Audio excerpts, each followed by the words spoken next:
It's Beatty. It's a question and answering session. I haven't done one of these in a while. And I posted this, oh my God, 3 weeks ago. So forgive me. I've just been a little bit out of it in handling some more pressing business matters. Speaking of business, check out Leviathan Subs to get our new bundles.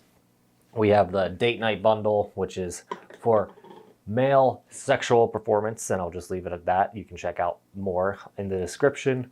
Then we have the soft tissue recovery bundle. So we have Safeguard, our soft tissue support, and Shield, which is our nerve support. Both are potent anti-inflammatories, as well as just generally useful for helping recover from injuries and nerve damage. So very useful in PE for those who tend to overdo it. Also, you can get Vigor on a discount. We are now offering 20% off when you order 5, 10% off when you order 3. All of these are now monthly subscriptions. When you subscribe, you get 10% off, and then it's shipped to you every month. All right, boring business stuff is out of the way. Let's get to what you actually came for. No Narwhal 2613, and if you can't tell, my desktop's over here off screen. Vibration, crazy gains, explain your setup in more detail and pitfalls. So that was the video that I made specifically for this. Check it out if you haven't already. Back to Narwhal. I know you're excited about this, and many of us are following this closely and have bought the gear. And again, that's kind of the issue of having a relatively large following in a niche community, that when I do something, it takes off. And in this case, I think it's very, I wouldn't call it game-changing yet, but there is a lot of evidence that it is very potent. For those uninitiated, essentially, we are putting 40 hertz of vibration into our penis, and that activates the stem cells, as well as it causes more micro fatigue to the collagen fibrils. This causes a whole slew of changes down the line, and you can see potentially aggressive growth with it, with the trade-off that you might plateau sooner. There's still not that much evidence because this is still relatively new. In my experience, I went from 8.5 to 9 inches bone press direct length in about 7 to 8 weeks at this point. It is very potent, but, this is a big but, my gains have not been substantiated by other people, so take that as you will. My business partner is interested in this stuff, but he is being much more cautious. I would honestly recommend most of you guys follow him, because I do some relatively extreme stuff. Hank is much more cautious, and that's why I make a really good team.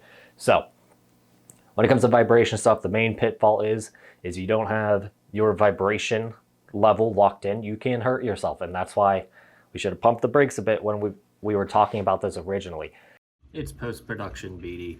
I said 30 hertz. I really meant to say 50 hertz. I think. Yeah, I'm pretty sure it's 50 hertz. Anyway, back to the video.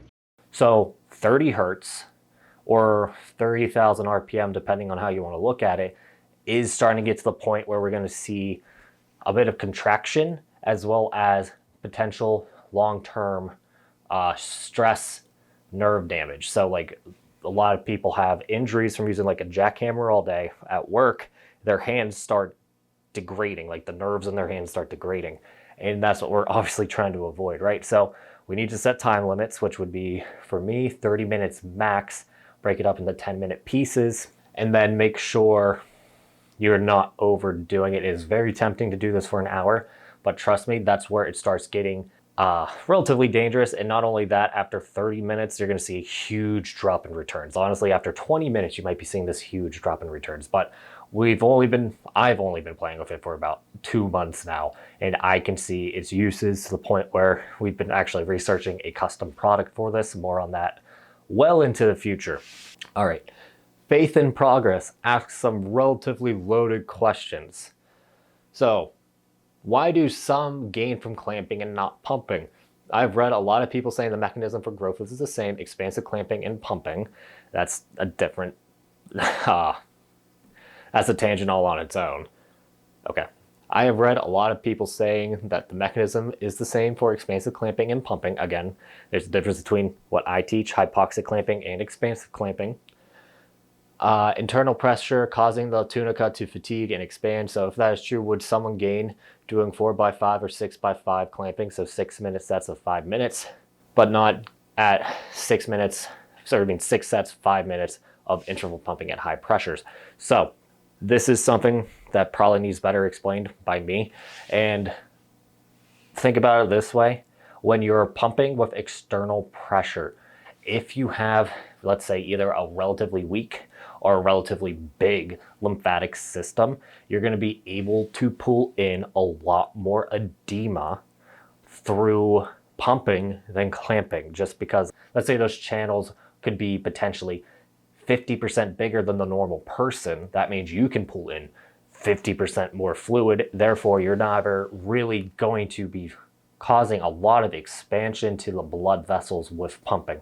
Obviously, you're not really going to know what's going to be better for you. The best bet you can go with is looking at your own swell response. For example, I sprained my ankle walking my dogs the other week. No swelling whatsoever. One of my friends, if he sprains his ankle the same way, just, little tweak, inversion, it's the size of a watermelon for the next week or two.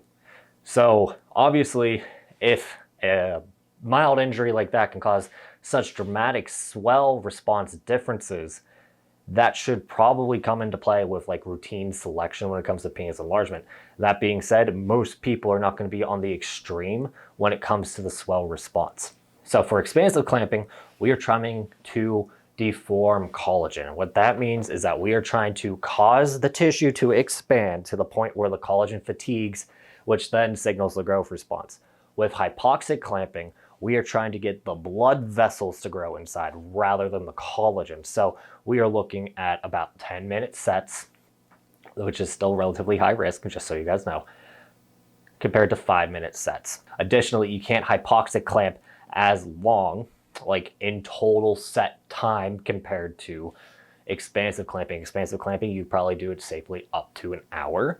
Then you're getting to the overwork point. With hypoxic clamping, you'd be lucky if you could do it safely for 20 to 30 minutes, and that's if you're very experienced with it.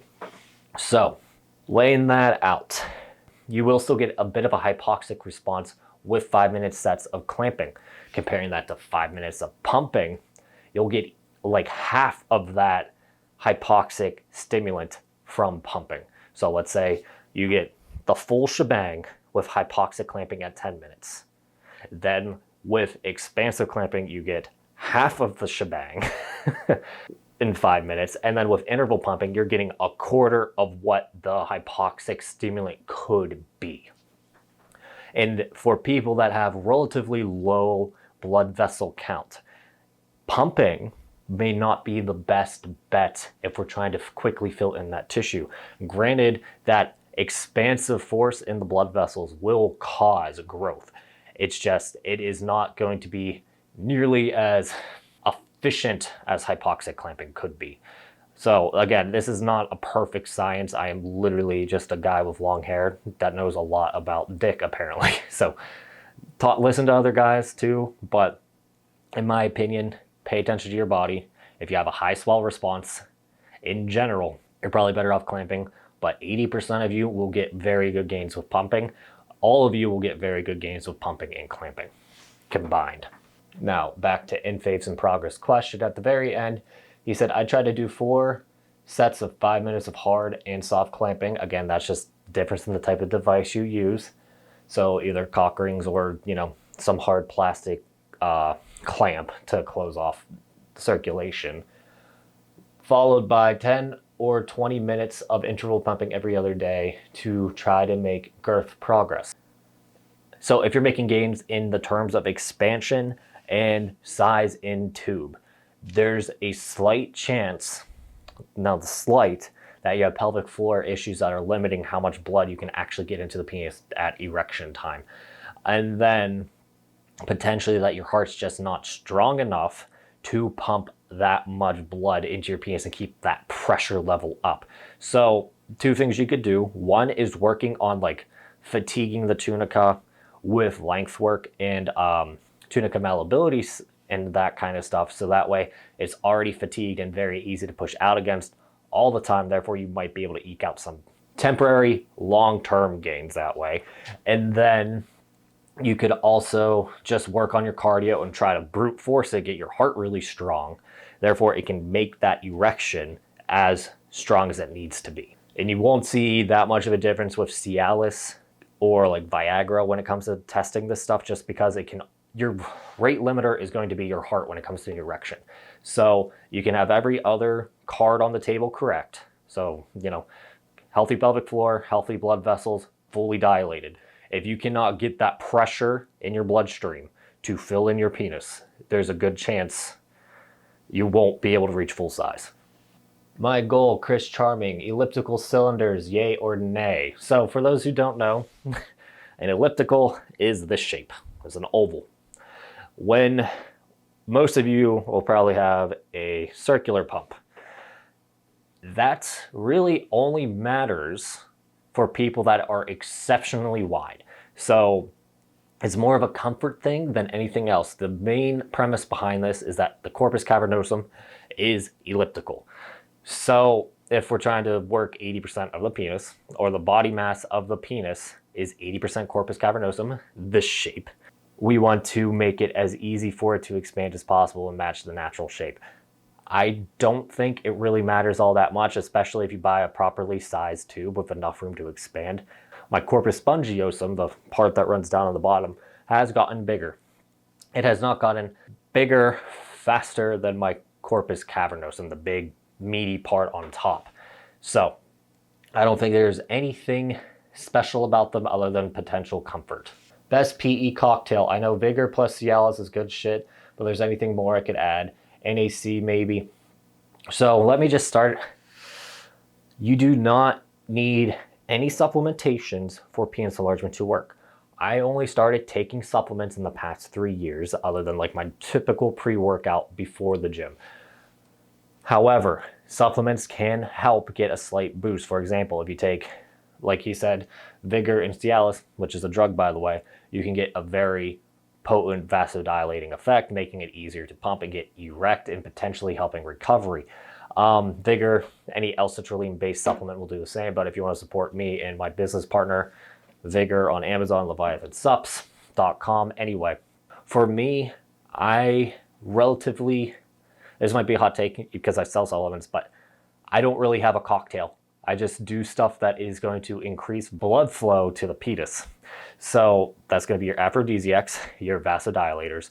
And then I really think you want to take care of your skin health down there, because for me, that helps so much with erection quality because I'm much more sensitive. So get a good lotion, get your vasodilators. So if you're willing to take Cialis, get that with Vigor. Be careful though, because they synergize. So you could make your blood pressure so low that you pass out. So play it safe, start with half a dose of both, and then you can combine them. Relatively speaking, you should be fine, but you know, safety first. As for aphrodisiacs, virility and fortitude are great. All those ingredients on there are great, especially Karen, that's horny goat weed. Then I was playing around with Sustantia Domania a bit. I'm just looking at the supplements I have on my little bookshelf to the side here. But the main thing is like the more active your penis is, the better it's going to be for penis enlargement. So whatever aphrodisiac you have the best response to, you probably want to be taking. Wait, hold on. Best exercises for EQ besides cardio and Kegels. Now, I was going to do a video on these, but I'm lazy. And yeah, that's basically it. So obviously, erection quality is going to be controlled by the heart. It's going to be controlled by the ins and outs of your pelvic floor. So the stronger and more control you have over your pelvic floor muscles, the better erection quality will be. Kegels, it depends on what kind of guy you are. If you're a bit uptight, you might want to avoid them. Otherwise, you want to add them in. You also want to put them together with reverse Kegels to make sure that you relax the pelvic floor after flexing it for a minute or two. Right, it makes sense. You don't want to be walking around all tight. Now, for erection quality, some people swear that when they train legs, that their erection quality is great for the next 2 or 3 days. I would love to know what their leg day is, because anytime I train legs, my erection quality drops. But I also have relatively large legs. So, you know, and I also train like a bodybuilder, so I generate a lot more fatigue. So basically, if we're looking at just like overall health for sex, you want to be doing some kind of hip thrust, you want to be doing some kind of crunch. I prefer cable crunches just because you can get full range of motion that way. Hanging leg raises are phenomenal for building that lower core. And then between those 2 or 3 things, so your hip thrust, your cable crunches, and your hanging leg raises, you'll be able to work your entire core and glutes, and that's going to be, you know, the main love muscle. Additionally, for me, I find that having strong hamstrings helps immensely, especially when I'm on the bottom. But, you know, it really depends what you plan on doing in the sack. Again, this should be a whole nother video, so if you guys want to learn more, let me know in the comments. PTK Kid 100, do you need to do Tunica malleability before every girth workout if you're easily hitting the proper expansion levels?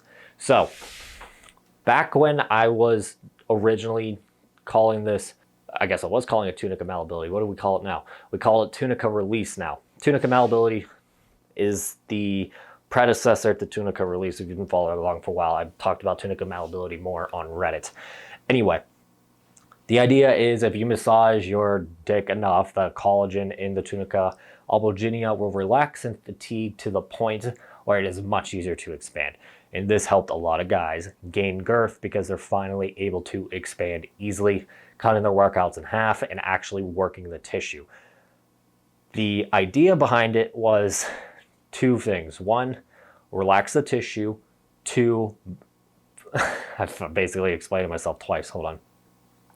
So, if we're able to break down the tunica enough, I'm using a very rudimentary term here, it's going to be easier to expand long term because that malleability, that flexibility, that fatigue sticks around for anywhere from 3 days to 2 weeks. So if we are constantly stressing the tissue with expansion, it never has a chance to return back to baseline rigidity.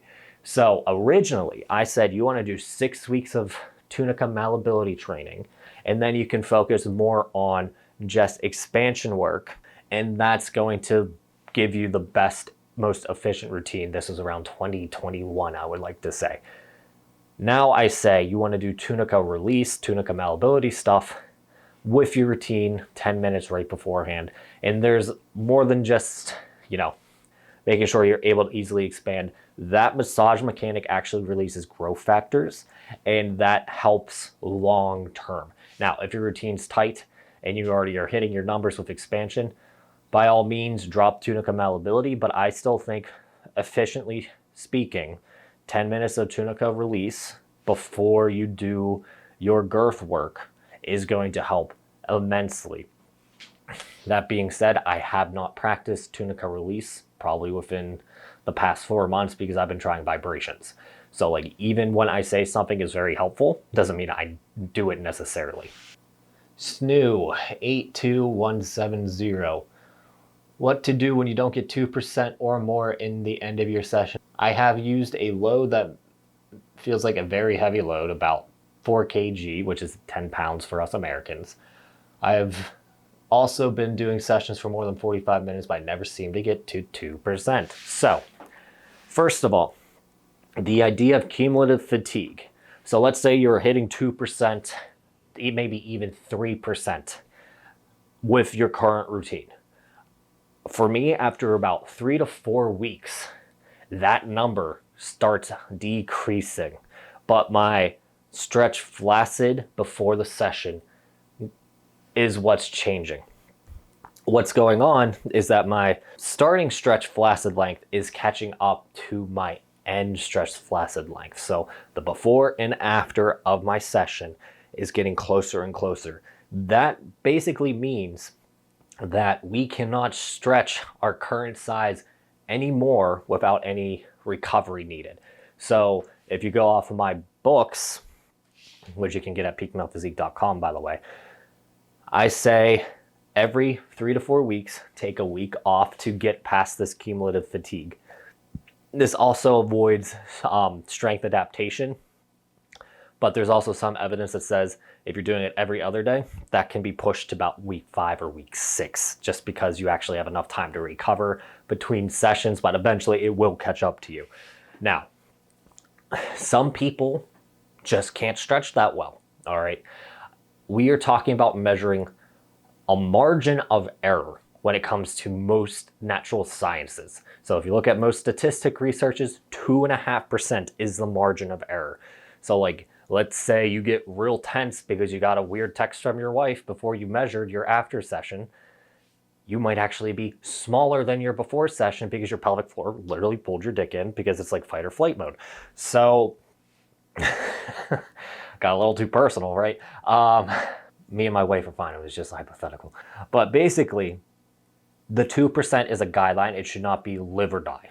That being said, if you're not seeing erect changes, it's probably time for a change up in your routine. 45 minutes is not terrible when it comes to length work. At 10 pounds, and depending on how big you are, it could be though, like how experienced you are rather. I would need more information to actually give you help, but right now, my best bet is to add in some girth work, add in some heat, and you should be able to get to 2% eventually. If not, we need to redo your entire routine. Okay, 2 heavy questions, and then I am going to cut it because my throat is starting to hurt. Living complex 2653. I noticed the vibration motor mounted vertically when extending. That's how I use it. I have it going up and down my shaft. In your post from 2 months ago. Okay. Wouldn't it be better to have it mounted horizontally? Also, when pumping with vibration, is it best to use a tube that you can barely fit in and pack right away as opposed to a slightly larger one that you would pack after a couple of sets? Okay, so first things first. The idea is, since we want to target the collagen fibrils, this is what the orientation folks think. If the collagen fibrils are running this way, we want the motor to be spinning this way instead of this way, so it hits those collagen molecules. To me, that is nothing but nonsense, because that energy is still being absorbed by the tissue.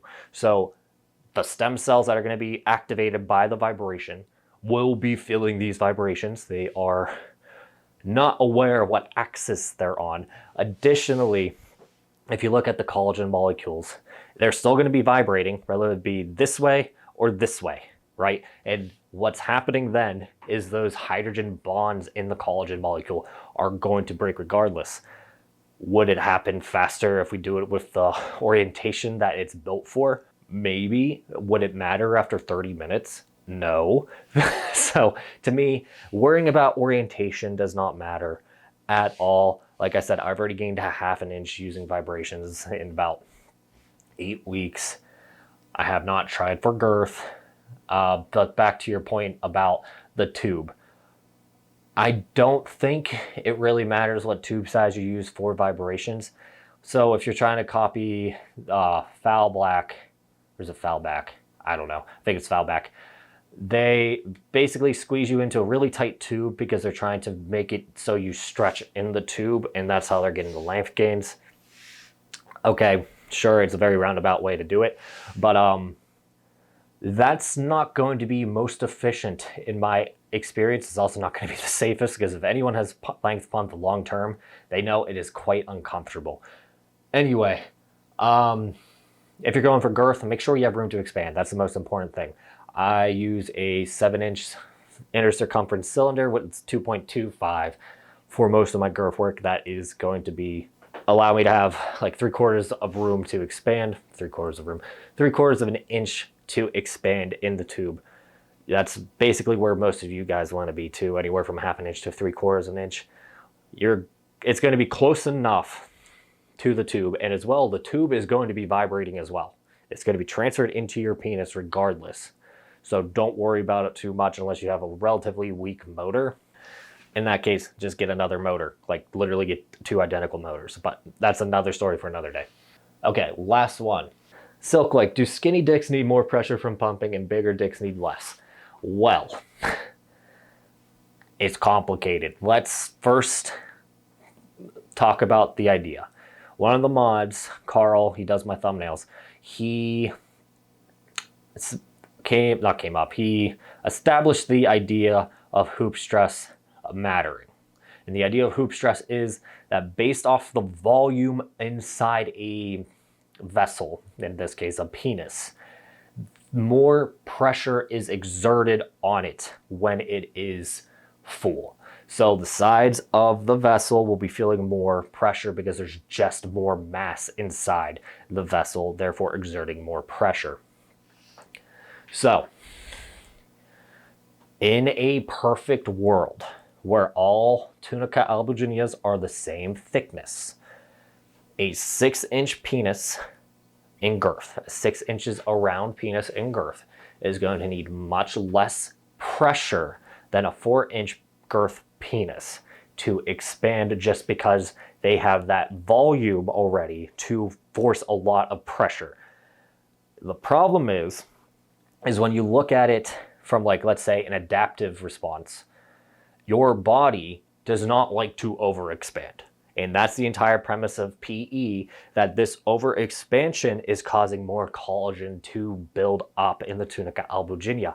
So it's better able to handle that stress. So if we're talking about a natural guy, never has done PE, during puberty, as his penis grew, either he's already genetically coded to have a thicker than average tunica to match his thicker than average penis, because, you know, we're relatively proportional beings, right? There is some variance, but for the most part, we can expect our tunica to be anywhere from half a millimeter thick to 2 millimeters thick. The larger the penis, we can assume the thicker the tunica. But even if that did not happen, there will be a point where the thickness is adapted to match the mass of the corpus cavernosum. Like, he will have a thicker than average tunica to match his thicker than average corpus cavernosum. So most big guys on premise will have a thicker tunica albuginea because their corpus cavernosum is bigger, and therefore they need more collagen to hold it together when erect. And since collagen does not retract all that well, they show more. So the gist is, in a perfect world where everyone was the same and the only thing that changed was girth, yes, bigger guys will need less pressure.